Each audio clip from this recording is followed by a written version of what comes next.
You ever wonder what gives our modern world its spark? You know, that hidden intelligence that's in your phone, your car, even your coffee maker? It's literally everywhere. And today we're talking about the tiny hero behind it all. I mean, really think about it for a second. The ATM you just used, the computer on your desk, the phone right there in your pocket, they all share this common ancestor. A tiny little powerhouse that's doing all the heavy lifting, all the thinking. So what is it? You guessed it, the microprocessor, a tiny, tiny slice of silicon that completely changed the world.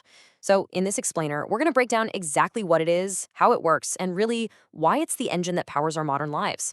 All right, so to really get a handle on the magic of the microprocessor, we've got to jump in a time machine. We need to go back and see how on earth we managed to take these computers that filled entire rooms and shrink them down into something you can literally hold in the palm of your hand. And the pace of this change is it's mind-boggling. I mean, in the 40s, we had these massive, glowing vacuum tubes. Then, boom, the 50s give us the transistor. Way smaller, faster, and much more reliable. The 60s come along, and we get the integrated circuit, which started packing multiple transistors onto a single chip. And then, the 70s. This is when we got the Holy Grail, the very first microprocessor, a whole computer brain on one little piece of silicon. And today? Oh, today, we're packing billions of transistors into that same tiny space. Billions. This right here really puts that leap into perspective, doesn't it? Just try to picture it.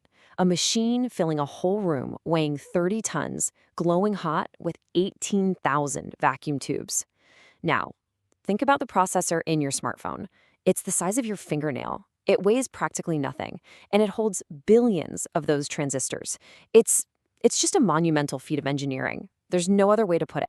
Okay, so we've seen how they got so incredibly small, but how do they actually work? Like, what's going on inside that little black square?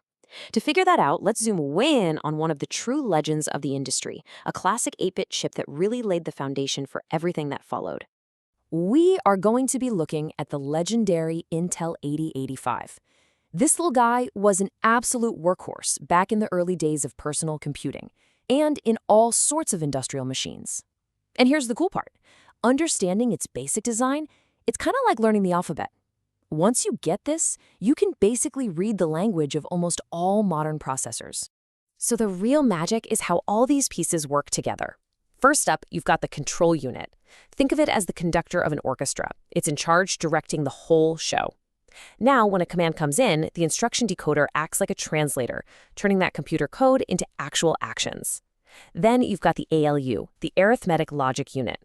This is the chip's calculator, doing all the heavy lifting with the numbers. And finally, the registers. These are like a tiny little scratch pad, just holding onto data for a split second while the chip is working on it. So you might be wondering, how does all this information get around? Well, it travels on a system of electrical superhighways called buses. It's like this three-step dance. First, the processor sends a location down the address bus. Think of it like a postal code for the exact piece of data it needs.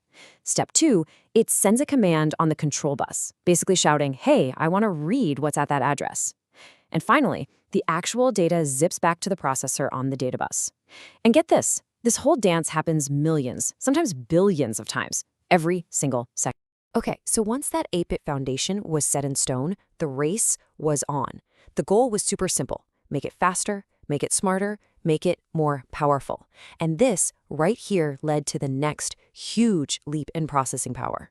And that brings us to the Intel 8086. This is the big brother to the 8085, and it's basically the granddaddy of the processors in most of our PCs today.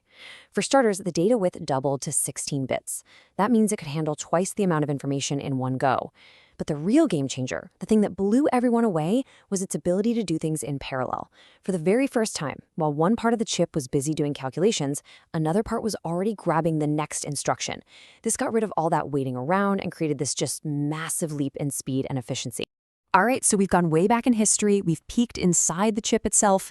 Now let's zoom all the way back out. Let's connect these tiny little brains to the world that you and I actually live in and day out.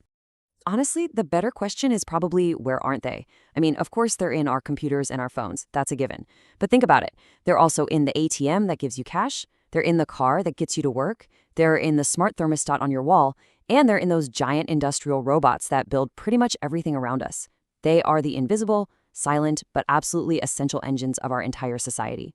And that right there brings us to the most important takeaway of all this.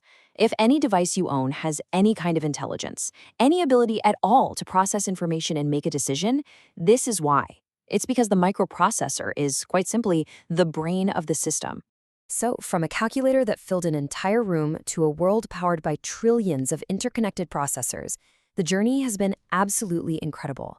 And it leaves us with one final, really fascinating question to think about. As these brains keep evolving, as they get exponentially more and more powerful, what new realities are they going to unlock for us next?